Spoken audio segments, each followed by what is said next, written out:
Welcome to the Rime Buddhist Center's Dharma Talk podcast, Achieving Peace Through Compassion. This podcast is a recording of the Dharma Talks given during our Sunday service. This talk was given by Lama Matthew Palden Gocha.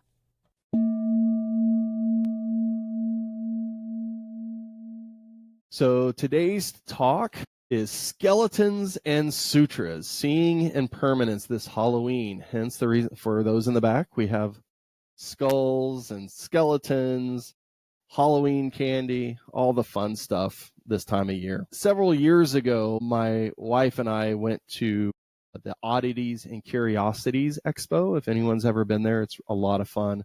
And I actually picked up a small sample pack of tarot cards, which I actually have right here. This is the kind of promotional item that you don't really think too much about. You know, it's just 5 cards meant to represent a simple tarot spread, a playful taste of a larger symbolic system. But when I got home and I opened the pack, I discovered something unexpected with these cards. There weren't just 5 cards, there were actually 6. And this final card, which was tucked quietly behind all these others, was the death card. For many people unfamiliar with tarot, the death card may seem ominous, maybe frightening even. But with the tarot's symbolic language, death isn't a forecast of our literal end. It represents endings, transitions, transformation, the turning of life's seasons. One chapter concludes, another chapter can begin. Without death, there's no rebirth. Without endings, no new possibilities. So instead of slipping that card back into the pack, I placed it on my shrine at home. I put it in the pack today so I could show you all. But it has become a personal memento mori for me, a reminder to live with humility, with gratitude, with awareness of impermanence. Not a morbid fixation, but a quiet teacher, whispering the truth that my own life one day is going to reach its end. And this time of year amplifies that truth. The days grow shorter, the air is cooling, the world invites reflection. Halloween approaches, and suddenly mortality is everywhere. Skeletons climbing out of the earth, ghosts floating in front of porches, gravestones planted in lawns. And what seems playful or spooky becomes, at least for me, a callback to the Buddhist teachings on impermanence. Even in fun, these images remind us death is never far away, and we laugh at it, we celebrate it, we dress up as it, but beneath the costume lies a universal truth. Everything that arises will eventually pass away. Skeletons and ghosts become mirrors, nudging us to remember that this body too will one day return to the earth. And Buddhism has its own skeletons, not meant to frighten us, to free us. One powerful example comes from Tibet in the form of Chittipati, 2 dancing skeletons forever locked in a joyful embrace. It's said that their story begins in a charnel ground where 2 yogis sat in deep meditation, seeking enlightenment in the presence of death. Lost in stillness, they didn't notice a thief approaching, and he took their lives as they meditated, their final breath dissolving into the nature of mind. But because their awareness remained unbroken at the moment of death, their practice bore extraordinary fruit, and they were reborn as Chittipati, protectors of the Dharma and guardians of the dead.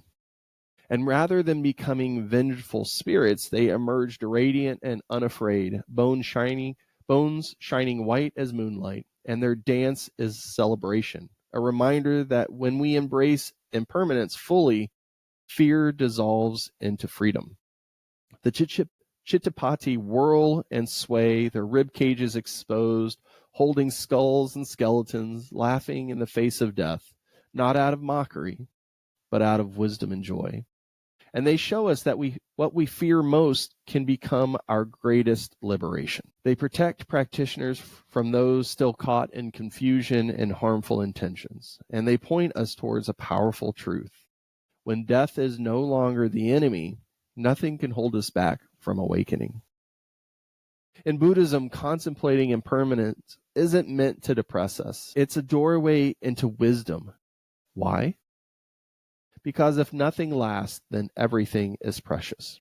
Impermanence is what makes growth possible, healing possible, awakening possible.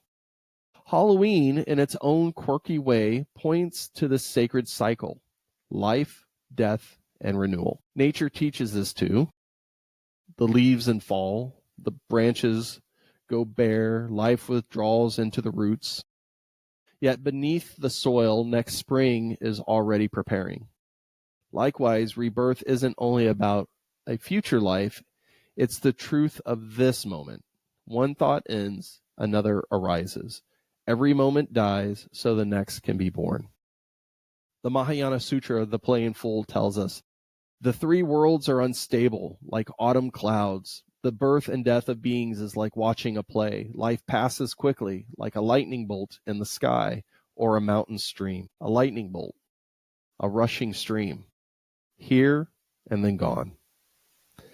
Tsongkhapa reminds us in the middle-length treatise of the stages of the path, the right kind of fear of death isn't panic or anxiety. He says, the wise fear dying without having cultivated the cause of liberation, end quote. It's wise concern, a motivation to practice. Because even if we fear death, we cannot avoid it. What we can do is prepare our mind so that when death arrives, there's no regrets. No terror, just transition. And so Nagarjuna, in his text, Letter to a Friend, offers this reflection. This life is no more enduring than bubbles blown along a stream. To breathe in and breathe out again is a miracle.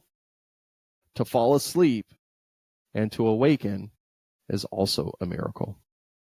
We forget how unlikely, how fragile this body really is. And Nagarjuna reminds us, consumed, evaporated, rotted down, know its nature, to disintegrate. Everything dissolves. Mountains, oceans, entire worlds. How much more so than this one human life? When we truly understand this, our priorities shift. Nagarjuna also tells us there is no essence to cling to, no refuge in wealth, no rescue by our family, no body that will last forever. So what refuge is there? The Dharma, ethical living, generosity, awakening compassion and wisdom. Tsongkhapa reminds us, when we genuinely remember death, we stop wasting this life. We choose what matters. We choose what leads upward. Milarepa put it beautifully. Fearing death, I went to the mountains. Over and over I meditated on death's unpredictable coming, and now I have lost all fear. End quote. So this year, I'm choosing to celebrate Halloween as a Dharma holiday, a reminder of preciousness, of transformation. When I pass yards filled with skeletons and pumpkins, I'll remember this life is fragile, this life is wondrous, and this life will not last, which makes every moment an opportunity to live with purpose, to let go of what harms, to cultivate what helps, to prepare the mind for its final letting go. To remember death is to remember to live. Every breath, a gift that will not come again. The tarot card that's going to sit back on my shrine reminds me not to cling to what is passing, but to meet change with curiosity, to embrace transformation instead of resisting it. That unexpected sixth card, the death card, has become a teacher, a reminder that the deepest width often arrives unplanned, inviting us to look more deeply into this fleeting life and the inevitability that gives it meaning. I hope that this talk has been beneficial to you. This week, may you have compassion, wisdom, gratefulness, and joy.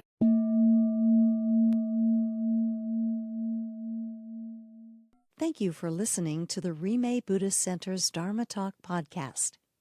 Music was provided by Barefoot Bran Music.